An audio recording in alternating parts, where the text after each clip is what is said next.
Meu nome é Tatiana Batista, eu sou professora de Direito Constitucional e de Direitos Humanos e estou aqui, intrusa, na sua preparação, na sua reta final, para falar sobre o sistema interamericano de direitos humanos. Então, um recorte específico, mas muito cobrado nas provas. E aí eu vou trazer a minha visão de direitos humanos, obviamente que eu fiz uma pesquisa do que poderia ser cobrado para você, e deixei aqui um material farto de revisão e ao mesmo tempo rápido, né? Que lhe ajude. Vamos lá? Sem mais delongas. Vamos lá. Queridos, olha só. Quando nós estudamos lá nos direitos humanos, os sistemas de proteção de direitos humanos, primeiro é importante destacar que é um tema não exclusivo da nossa área, né? Porque os direitos humanos é um grupo, vamos botar assim, um ramo do conhecimento jurídico que costumamos dizer que ele congrega ali o direito constitucional e o direito internacional público, vide as próprias fontes primárias de direitos humanos, os tratados, as convenções, né, sobre direitos humanos, normas do direito internacional público. Os sujeitos que atuam na área de direitos humanos, sujeitos do direito internacional público, vai nos contar o artigo 38 do Estatuto da Corte Internacional de Justiça. É a corte da qual é um dos órgãos lá da ONU, né? Bem, mas para a proteção dos direitos humanos, eles surgiram em 45 na Carta da ONU, mas a Carta da ONU não traz uma definição, delineamento desse grupo de direitos humanos. Para tanto, nós temos, né, a Declaração Universal dos Direitos Humanos, que é uma resolução, não é um tratado, é a Resolução 217-A, de 10 de dezembro de 1948. Essa declaração, ela é considerada tecnicamente como um instrumento que inaugura os direitos humanos como um ramo de saber, né, do direito, ao lado de tantos outros, se deslocando, né, nascendo ali completamente dos ramos, como eu falei, anteriores que eu falei para os senhores. E essa declaração, como pertence a um sistema onusiano, está inteiramente na nossa Constituição, podemos falar assim, ela compõe um sistema que nós podemos dizer global de proteção. Sistema esse o qual o Brasil faz parte, né, e foi criado.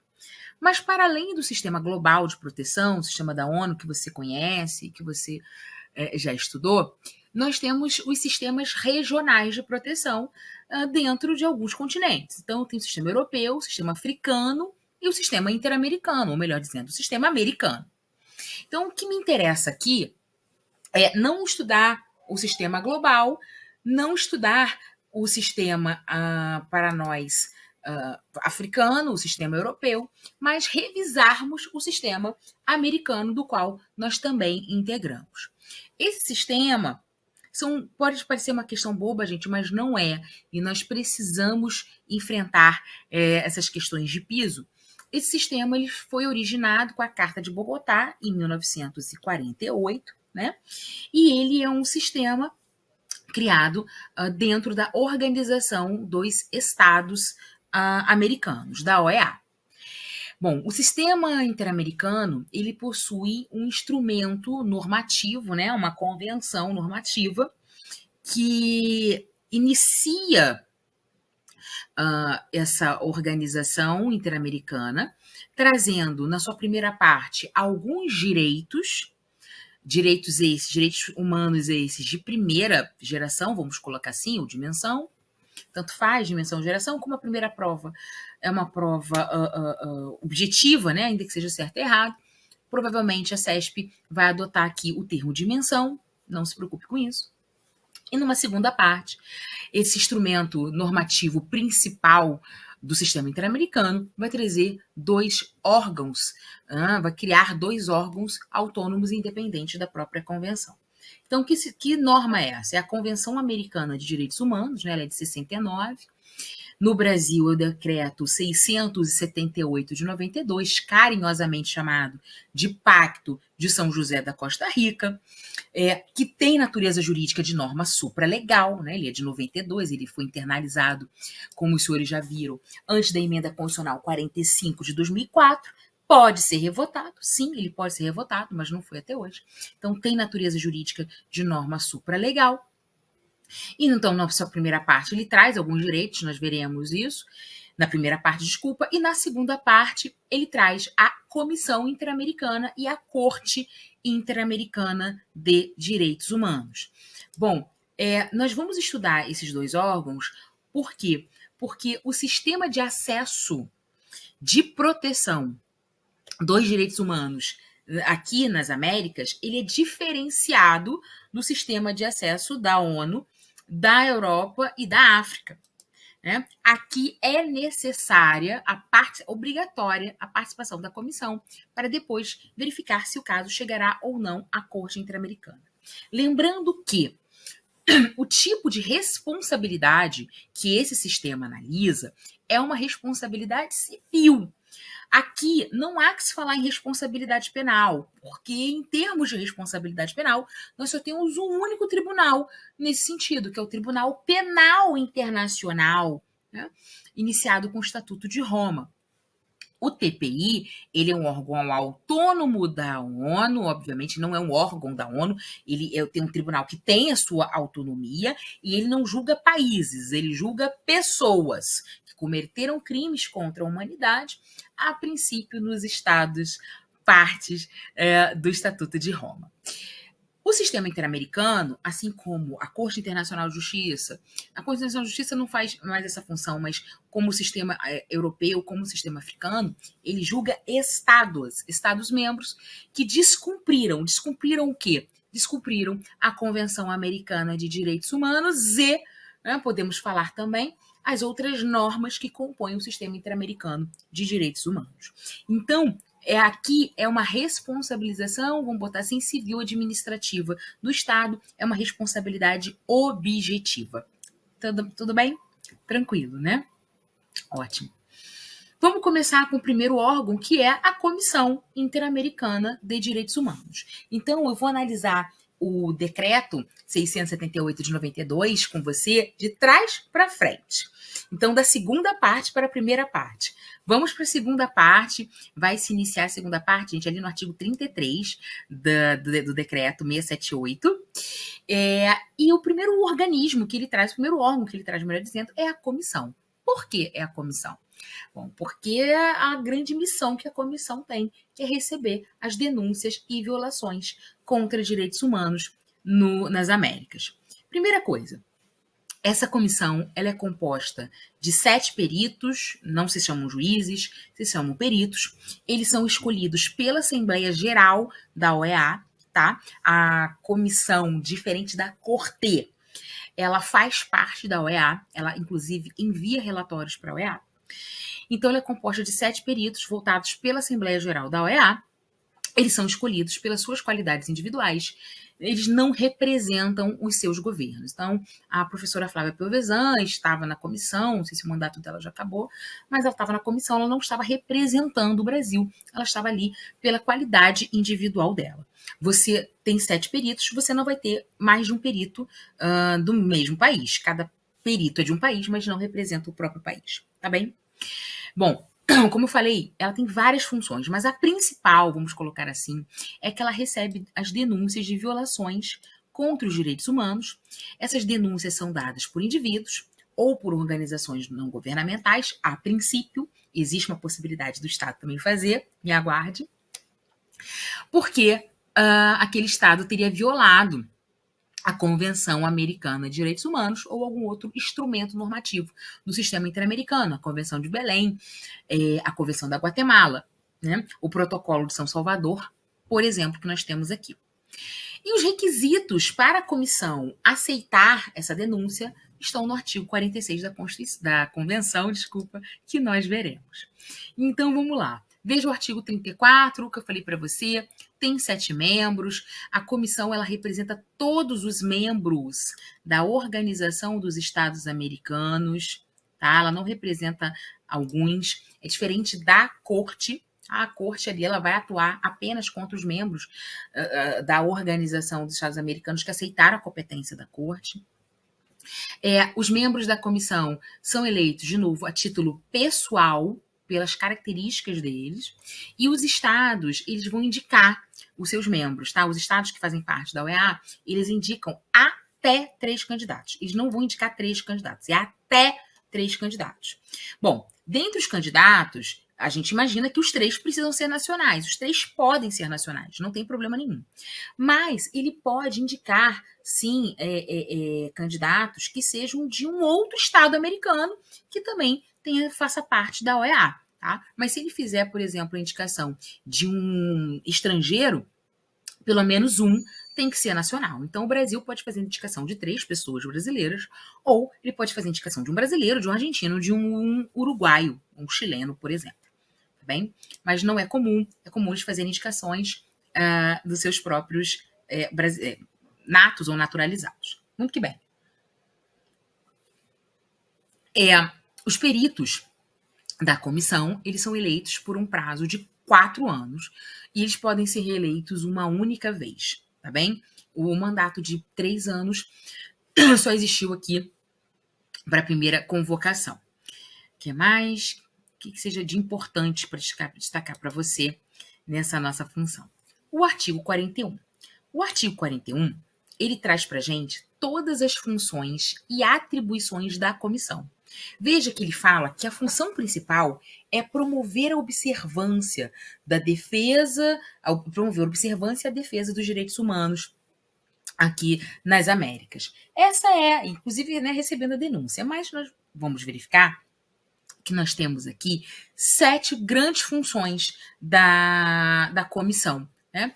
Olha, estimular a consciência de direitos humanos nos povos da América. Gente, isso costuma cair, tá? Aqui para você de forma expressa, letra da lei. A CESP gosta muito disso, nessa parte, né? Tati, mas a CESP cobra jurisprudência. Você vai falar de jurisprudência com a gente? Vou deixar a jurisprudência, inclusive internacional, para você. Mas ela costuma aqui estimular a consciência, né, dos direitos humanos nos povos da América, tendo cursos. Eu estou aqui no Rio de Janeiro, pode-se notar pelo meu sotaque, estou falando com muito X, né, mesmo. Aqui no Rio de Janeiro, a comissão, junto ao FRJ, costuma fazer alguns cursos. Formular recomendações aos governos dos Estados-membros. Pega atenção nisso aqui, ó. Formular recomendações. Então, formular uma recomendação ao governo brasileiro, né? Ao Poder Judiciário brasileiro, aliás, o Poder Executivo também, quando considerar conveniente, no sentido de que adotem medidas progressivas em prol de direitos humanos, no âmbito das suas leis internas e de seus preceitos constitucionais. Então, pode recomendar ao Poder Legislativo, recomendar, tá? Bem como disposições apropriadas para promover o devido respeito a esses direitos. Preparar os estudos e relatórios que considerar conveniente no desempenho das suas funções. Solicitar aos governos dos Estados-membros que lhe proporcione informações sobre as medidas que adotarem em matéria de direitos humanos. Então, ele solicita fazer um pedido formal. O pedido costuma ser feito ao Ministério da Justiça, né? No CNJ, a gente tem um grupo que acompanha a concretização de direitos humanos no Brasil e o cumprimento das sentenças internacionais no Brasil. Então, a comissão, sempre nessa ideia, obviamente, do direito internacional público, né, de respeitar a soberania, ela vai solicitar essas informações. Atender às consultas que, por meio da Secretaria-Geral da OEA, lhe formulem os estados. Então, os estados podem, sim, pedir consultas, não só para a Corte Interamericana, mas também para a Comissão Interamericana, um assessoramento que o estado venha precisar. Aí vem a letra F, tá? Que é o ponto fulcral que eu falei para você lá no início da aula. Atuar com respeito às petições e outras comunicações, no exercício da sua autoridade, em conformidade com os artigos 44 a 51. Então, é quando ela recebe a denúncia. O que ela pode fazer? E apresentar o relatório anual para a OEA. Então, vamos ver entre o 44 aqui a 51, em especial o 44, 45, 44, 45, 46 e 48. 44, 45, 46 e 48 são artigos chaves para você fazer essa prova. Então, no 44, nós vamos ver quem pode apresentar à comissão uma petição. Gente, hoje é por e-mail, tá? Uma petição, não é ainda por WhatsApp. Pode ser em português, inglês, espanhol ou francês, tá? Apresentar à comissão uma petição contendo uma denúncia, uma queixa contra aquele Estado. Aquele Estado está violando uma norma de direitos humanos. Veja bem, não importa se ele violou contra o nacional, contra um brasileiro nato, naturalizado, ou contra um estrangeiro, residente ou de passagem no Brasil, mas ele violou. Então é feita essa petição, essa comunicação à corte. Quem pode fazer isso? Qualquer pessoa, grupo de pessoas ou entidade não governamental. Mas você fala assim para mim, Tati, mas o Estado poderia também peticionar a comissão, né? Eu falei, continua, a comissão aqui para verificar essa violação? Olha, o Estado poderia também denunciar a comissão, mas para isso a gente tem que obedecer o artigo 45 da Convenção. Como assim? O Estado parte, primeiro que no momento que ele vai fazer o depósito, né, da carta de ratificação da Convenção, ele vai declarar se ele reconhece ou não a competência da comissão. A mesma coisa ele vai fazer com a corte. Lembra? Estamos tratando de soberania. E ainda, olha só, os estados, eles poderão denunciar um outro estado que tenha violações em direitos humanos. Olha aqui. Ele vai poder examinar as comunicações em que um Estado parte alegue haver outro Estado parte incorrido em violações de direitos humanos estabelecidas na Convenção. Então, é o Estado parte não se denunciando, porque ele não tem por que se denunciar. Já tem alguém que vai denunciar a ele, que é o grupo aqui. Mas o Estado parte pode, na comissão, denunciar um outro Estado parte. Mas ele só pode fazer isso se ele tiver aceitado a competência da comissão. Tá bem? Então, é possível sim. Isso está no artigo 45. Lembrando, meus amigos, só para a gente deixar claro, que eu quero que isso fique muito claro para você, eu vou voltar nesse slide. Eu botei aqui em ordem, não porque... por que a convenção primeiro fala da comissão para depois falar da corte? Porque esse é um sistema loco standi, ou seja, não é possível litigar no sistema interamericano uma pessoa física, uma organização não governamental, eles não litigam diretamente na corte. É necessário passar pela comissão. Então, não importa. Essa análise aqui ela é uma análise sequencial. Não é possível que haja essa denúncia direto para a corte. Então, ou a pessoa ou o grupo de pessoas vai denunciar na comissão, ou o Estado vai denunciar na comissão. Mas, Tati, o Estado ele pode ir diretamente à corte. Olha, ele pode, mas não para fazer uma denúncia, tá? Ele pode para outra coisa, já veremos.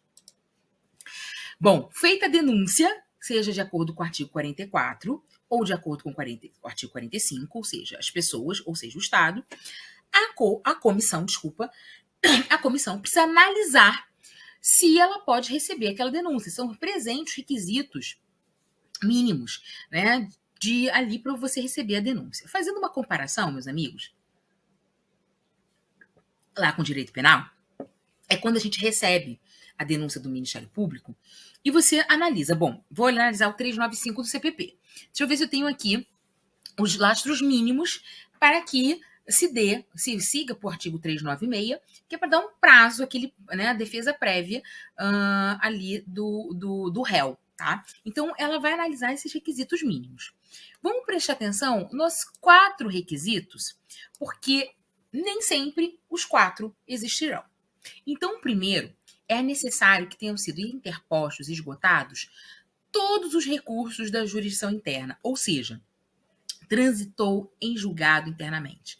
Mas você utilizou todos os recursos possíveis, inclusive um recurso extraordinário. Veja bem, não significa que você obrigatoriamente teve que levar o caso para o STF. Mas se eu estou falando de direitos humanos, eu estou falando de direitos fundamentais. Eu estou falando de uma questão constitucional, cabível aí, tanto do pré-questionamento como da repercussão geral, né? Que são os requisitos do RE. Então, significa que você, sim, você esgotou todos os requisitos. E aí, às vezes, a CESP costuma colocar, inclusive, que você tenha acessado a Corte Superior, a Corte Suprema. Tá certo, tá? Letra B. Após você esgotar a jurisdição interna, você tem um prazo de 6 meses para poder ingressar com esse processo perante a Comissão Interamericana. Um prazo decadencial de 6 meses. Letra C, não pode ter litispendência internacional, né? Não pode ter uma outra pendência internacional sobre o tema. E a letra D, no caso do 44, foi a pessoa, o grupo de pessoas, a organização, você tem que informar o nome, a nacionalidade, o domicílio, não pode ser apócrifo. Muito que bem. Gente, das 11 condenações que o Brasil teve, a jurisdição interna não foi esgotada muitas vezes, porque houve um problema no devido processo legal. É para isso que nós temos o ponto 2, né, o inciso 2, que ele traz as alíneas A, B e C. Essas alíneas aqui significam que o devido processo legal ou ele é inexistente, ou ele foi demorado, ou não foi permitido o acesso a ele para que, de fato, os recursos sejam esgotados e o prazo de 6 meses seja contado a partir do esgotamento desses recursos. Tá bem? Tati, mas perante o STF, eu não tenho duplo grau de jurisdição. Não tem, porque o constituinte originário assim previu. E não ter esse duplo grau de jurisdição, por exemplo, não está inserido aqui, ó, numa falta, numa deficiência do devido processo legal, tá? Artigo 48. Gente, o artigo 48, ele traz um passo a passo para feita a denúncia, aceita a denúncia, o que a comissão pode fazer? Primeira coisa, ela pode reconhecer a admissibilidade da petição, da comunicação, né? E, gente, preencheu todos os requisitos do 46. Beleza, beleza. Vou solicitar informações ao governo daquele estado para que ele informe. Olha, vou transcrever aqui as partes pertinentes para que você me dê informações num prazo razoável. Esse prazo é fixado pela comissão, para que você me informe do que se trata, tá? Ótimo. Passado esse prazo, a gente vai analisar. Recebeu as informações? Ou transcorreu as informações transcorreu o prazo sem que as informações sejam recebidas? A comissão vai reanalisar. Ela vai verificar se subsistem realmente motivos daquela petição e daquela comunicação. Recebi informações, subsistem os motivos. Não recebi informações, mas olha, os motivos não subsistem. Se não existirem motivos nessa segunda análise, não subsistirem, vai arquivar o expediente. Mas tem a letra C. Poderá também declarar a inadmissibilidade ou improcedência da petição ou comunicação com base em informação ou prova superveniente. Então, vamos supor que ela tenha recebido ali, não tenha recebido a informação, ela vai mandar arquivar. Mas vamos supor que ela recebeu a informação e a petição deve ser inadmitida, há uma improcedência daquela petição. Então, ela manda arquivar, mas antes de mandar arquivar, ela declara essa inadmissibilidade, essa improcedência. É como se fosse, na letra B, uma coisa julgada formal, sabe? Se no futuro os motivos voltaram, então você desarquiva aquela comunicação. Na letra C, não. Teve a informação e, olha, teve prova superveniente, é inadmissível, é improcedente aquela petição feita pelo indivíduo, por exemplo, ou pelo Estado. Letra D. Olha outra coisa que pode acontecer. O expediente não foi arquivado, não foi caso de improcedência e os fatos devem ser, sim, investigados. Então, a comissão ela começa esse conhecimento, esse exame do assunto. Então, ela começa uma investigação. E ela vai solicitar mais informações ao Estado.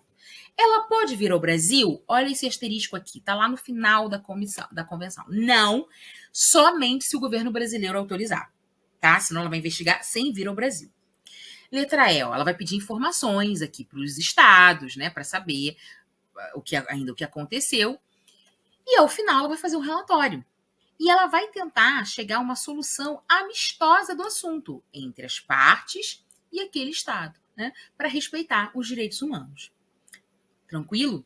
Só que, gente, Em casos graves e urgentes, e quem considera o que é grave e urgente é a comissão, não sou eu, não sou você, e você que vai ser a AGU, você que vai receber esses pedidos de informação, então preste atenção nisso tudo.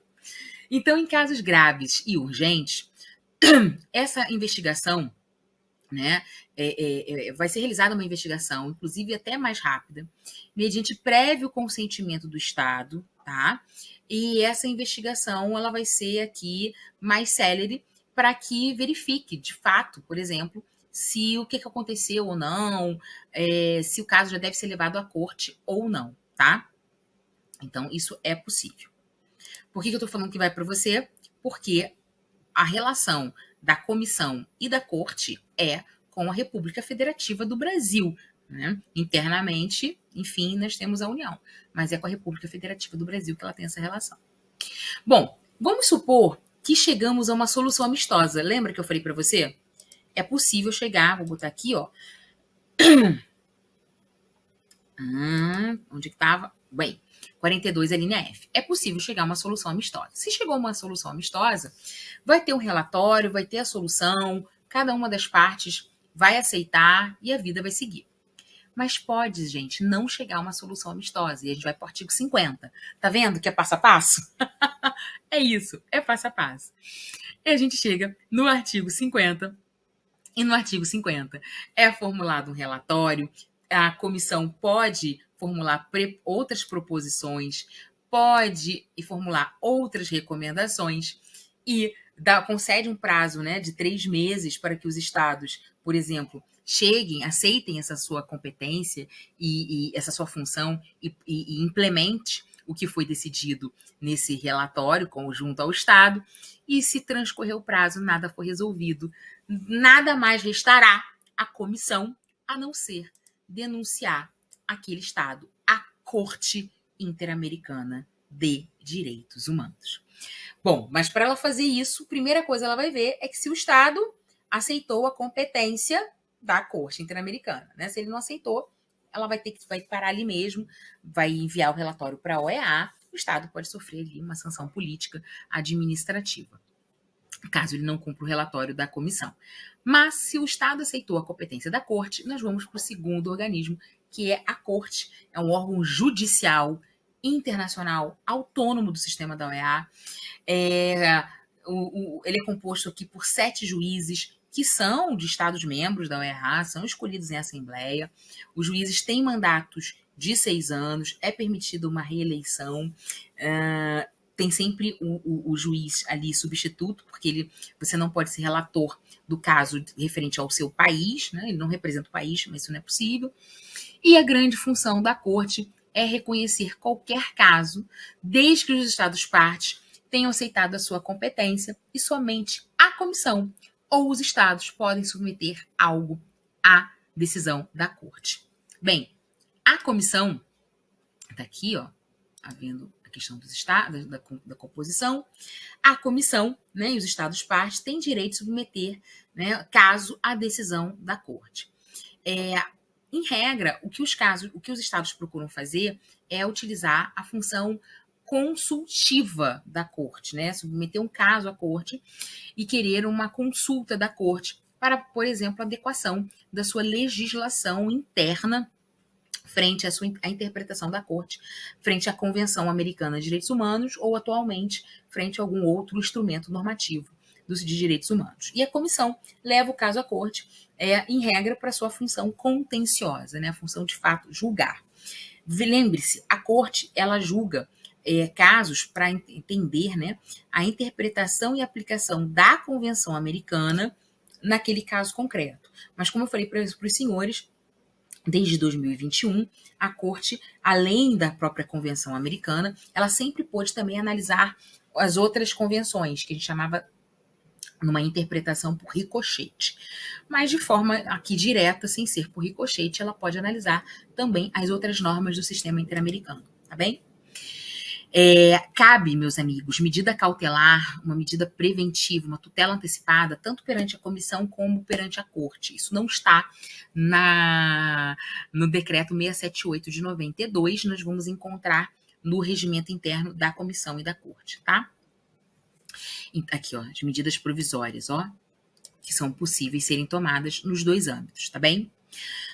Olha aqui, os Estados-membros poderão consultar a Corte sobre a interpretação da Convenção, né, ou os tratados concernentes à proteção de direitos humanos, então não é exclusiva com relação à Convenção.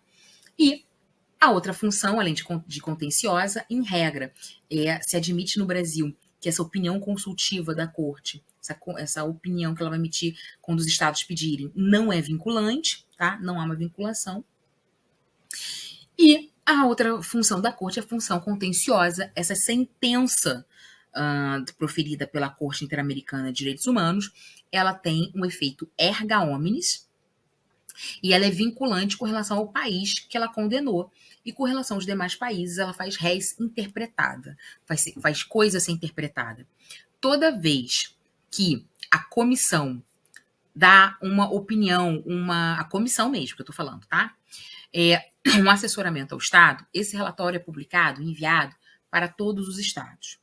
Toda vez que a Corte profere uma sentença, essa sentença é enviada para todos os Estados. Se você é o Estado condenado, você está vinculado ao cumprimento daquelas decisões. Lembre-se que as decisões elas não obrigam que você puna X, Y, Z. Ela obriga que você tenha um processo para investigação, um processo ali próprio, seja penal, administrativo, né, para sanar aquelas responsabilidades de acordo com o seu ordenamento jurídico interno. E as sentenças, então, elas têm uma eficácia vinculante com relação ao país condenado, e o país que não foi condenado é para que o país observe a interpretação da corte sobre aquele tema, porque ele pode receber uma mesma sentença, caso tenha caso haja de forma semelhante, né? A sentença, obviamente, tem que ser fundamentada, claro. As sentenças não precisam ser dadas por unanimidade, elas podem ser dadas por maioria, e se forem dadas por maioria, o voto dissidente, né, ou individual, ele geralmente faz constar dessa decisão, tá? Gente, a sentença da corte é definitiva e inapelável. Há uma espécie de embargo de declaração que aqui a gente fala com relação quando tiver uma divergência sobre o sentido e o alcance da sentença. Ele não fala omissão, tá? Sentido e alcance da sentença. É possível aqui pedir, né, para a corte para que ela explique como interpretar aquela sentença, tá? Tem um prazo de 90 dias para isso, a partir da própria notificação. Tranquilo? Ó, a sentença da corte é notificada às partes, no caso, e transmitidas aos estados partes da convenção, que aceitaram a Convenção Americana de Direitos Humanos. Sentença proferida pela corte é uma sentença internacional, não é uma sentença estrangeira. Veja, eu tenho um processo. O Brasil fez parte desse processo, apresentou testemunhas, apresentou provas. Então, a sentença internacional, ela dispensa homologação. Eu só tenho homologação de sentença estrangeira. E as sentenças da corte, elas costumam ter uma condenação pecuniária, obrigação de pagar e uma obrigação de fazer. A obrigação de pagar, ela deve ser paga no ordenamento jurídico interno, né, aqui no Brasil, tal qual uma condenação contra a fazenda pública. No caso aqui, a fazenda pública é a União. Tá bem? Deixei tudo aqui para você. E na primeira parte da convenção, a gente está falando rapidinho, porque o nosso tema é rapidinho, né? A gente não pode... O nosso horário aqui, eu brinco, é só uma participaçãozinha especial na sua preparação. Na primeira parte, gosto de ressaltar que a convenção ela é aplicada apenas para pessoa jurídica. É possível, por uma exceção, né, com relação aos sindicatos, às federações, às confederações do trabalho, serem aqui também protegidos, mas não pela Convenção Americana, mas sim pelo Pacto de São Salvador, porque é um pacto que fala sobre direitos sociais, né, direitos humanos de segunda dimensão. Então, só nesse caso aqui, a opinião consultiva 22 de 2016 trouxe essa explicação, tá? Mas a pessoa jurídica não é protegida pela Convenção Americana. O importante não é a nacionalidade da vítima, e sim se o Estado, né, ali adotou a convenção e ela estava nessa posição. Tranquila? Tranquilo? O direito à vida, não é o mais importante, porque não existe hierarquia entre os direitos humanos, mas sem vida eu não consigo, de fato, trazer os outros direitos. E aqui, na verdade, ao falar da vida, ela fala mais da morte do que a vida, né? Da proibição dos estados que aboliram em trazê-la, dos estados que ainda tenham, seja apenas para delitos mais graves, da impossibilidade de ter pena de morte para o menor de 18, para o menor de 70 e para a mulher grávida, né? O artigo 8º, ele é famoso pelas garantias judiciais que nele tem. Faça uma leitura rápida, é nele que tem o famoso, né, duplo grau de jurisdição, aqui na linha H. Não está na nossa Constituição, o que a gente tem é uma ideia de complementação. Suspensão das garantias, é possível ter alguma garantia suspensa? Olha, é possível, sim, se aquele estado estiver no caso de perigo público, de emergência.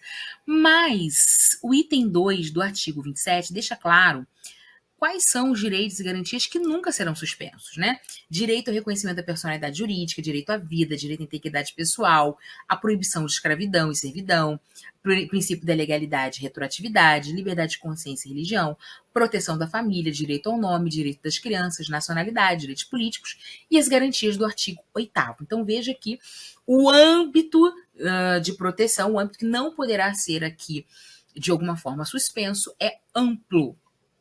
Ok?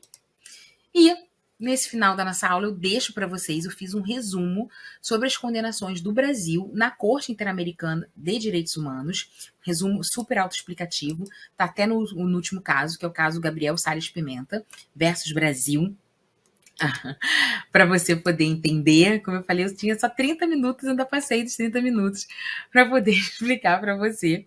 Mas está bem facinho, não tem menores dúvidas. Se vocês já não conhecem esses casos, né?